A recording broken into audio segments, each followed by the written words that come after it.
നേരെ അങ്ങ് വെളുത്തപ്പോ തന്നെ ഞാൻ അങ്ങ് റെഡിയായി. അപ്പൊ നിങ്ങൾ വിചാരിക്കും എന്താ സംഭവം? ഒരു നീണ്ട കാലത്തെ ഇടവേളയ്ക്ക് ശേഷം ഞാൻ ഇന്ന് പണിക്ക് പോവാണ്. അതെ, ഞാനും ഒരു അധ്വാനിക്കുന്ന ജനവിഭാഗമാണ്. ഒരു മിഡിൽ ക്ലാസ് ഫാമിലിയിൽ ജനിച്ചത് കൊണ്ട് തന്നെ പണിക്ക് പോയാലേ കാര്യം നടക്കുള്ളൂ. കണ്ട സ്വപ്നമൊക്കെ നടക്കാൻ പൈസ വേണല്ലോ.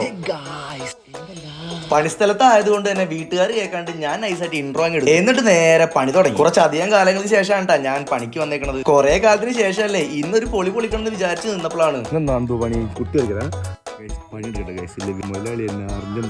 അതെ, പുട്ടി വരയ്ക്കാനായിരുന്നു. ശരിക്കും ഞാൻ ഇന്നൊരു ബംഗാളിയാവും, ഒരു പൊളി പൊളിക്കണം എന്ന് ആഗ്രഹിച്ചത് ഇങ്ങനെയാവും ഞാൻ സ്വപ്നത്തിൽ പോലും വിചാരിച്ചില്ല. മനസ്സില്ലാ മനസ്സോടെയാണെങ്കിലും അങ്ങോട്ട് പുട്ടി വരയ്ക്കാൻ തുടങ്ങി. ഒന്ന് അങ്ങോട്ടും ഒന്ന് ഇങ്ങോട്ടും വരയ്ക്കുമ്പോഴത്തേക്കും വിഷ്ണു എന്നൊരു വിളി കേട്ട് നോക്കിയപ്പോ ആ മുഖത്തുനിന്ന് കാര്യം എന്താന്ന് ഞാൻ വായിച്ചു. 7 മണിക്ക് പണി തുടങ്ങുന്നതിനെ കൊണ്ട് രാവിലത്തെ കാൽച്ചായ കുടിക്കാൻ വേണ്ടി വിളിച്ച വിളിയായിരുന്നു. അപ്പോഴാണ് സത്യം പറഞ്ഞ ഒരു ആശ്വാസമായത്. അങ്ങനെ അതും കുടിച്ച് ഓരോരോ അങ്ങോട്ടും ഓരോരോ ഇങ്ങോട്ടും വരയ്ക്കുമ്പോഴത്തേക്കും ചായക്കുള്ള ടൈമായി. പണിക്ക് പോണതിൽ ഏറ്റവും അടിപൊളിയായിട്ടുള്ള ഒരു പരിപാടിയാണ് ചായ കുടിക്കൽ. എന്തൊക്കെ തരം ഫുഡാ ഉണ്ടാവുക. ഞാൻ എത്തുമ്പോഴത്തേക്കും മുതലാളി എല്ലാം കഴിച്ചു തുടങ്ങി. വിഷമമൊന്നുമില്ല. എന്താന്ന് വെച്ചാ കഴിക്കുമ്പോ ഒരുമിച്ചല്ലെങ്കിലും എണീക്കുമ്പോ ഒരുമിച്ചാവുമല്ലോ. കാലങ്ങൾക്ക് ശേഷം പണിസ്ഥലത്ത് വന്നപ്പോ തന്നെ എനിക്ക് ഇഷ്ടപ്പെട്ട ഫുഡായിരുന്നു ട്ടാ. നൂൽപുട്ട് മുട്ടക്കറിയും അതും കഴിച്ച് റെസ്റ്റ് എടുക്കാൻ പോയപ്പോഴാണ് എ ആണോ ബി ആണോ സി ആണോ ഇപ്പൊ കിട്ടണ ഒരു സുഖം ഉണ്ട് എന്റെ പൊന്നളിയാ. സുഖം പിടിച്ചിരിക്കുമ്പോഴത്തേക്കും വിളി വന്നു. നോക്കിയപ്പോ എനിക്കൊരു ഉമ്മ എന്നത് മുതലാളി അങ്ങോട്ട് ഓടിപ്പോയി. എനിക്കറിയാം പണിയെടുപ്പിക്കാനുള്ള തന്ത്രമാണ്. ഞാനാണെങ്കിൽ അതിലങ്ങ് മയങ്ങിപ്പോയി. പിന്നെ വൈകുന്നേരത്തെ കൂലി പ്രതീക്ഷിച്ച് ഞാൻ വീണ്ടും പണി തുടങ്ങി. പൊട്ടി ഒര കഴിഞ്ഞ് വീണ്ടും മരം വരയ്ക്കാൻ പോയി.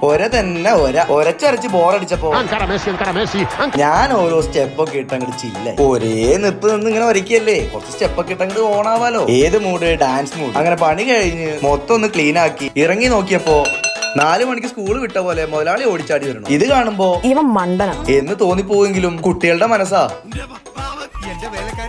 പാവ എന്റെ മുതലാളി. പണി കഴിഞ്ഞിറങ്ങിയപ്പോ എന്റെ മുമ്പിൽ സുന്ദരൻ, ഏത് പെണ്ണും കൊതിക്കണ ചെക്കൻ. അങ്ങനെ എല്ലാവരോടും ടാറ്റ പറഞ്ഞ് നന്ദു എന്നെ വീട്ടിൽ കൊണ്ടാക്കി. വീട്ടിലെത്തി കുളിയും കഴിഞ്ഞ് പാട്ടൊക്കെ വെച്ച് ഒന്ന് സെറ്റായി. പിന്നെ ഒരു ചായയും വെച്ച് അതിന്റെ ചൂടൊക്കെ ഒന്ന് ആറ്റി ചോറും അങ്ങോട്ട് എടുത്ത് കഴിച്ചു. അപ്പോഴാണ് എനിക്ക് നിങ്ങളോട് പറയാൻ ഒരു കാര്യം ഓർമ്മ. പട്ടിയെ പോലെ പണിയെടുക്കുക, രാജാവിനെ പോലെ ജീവിക്കുക. അപ്പൊ സൈനിങ് ആവും.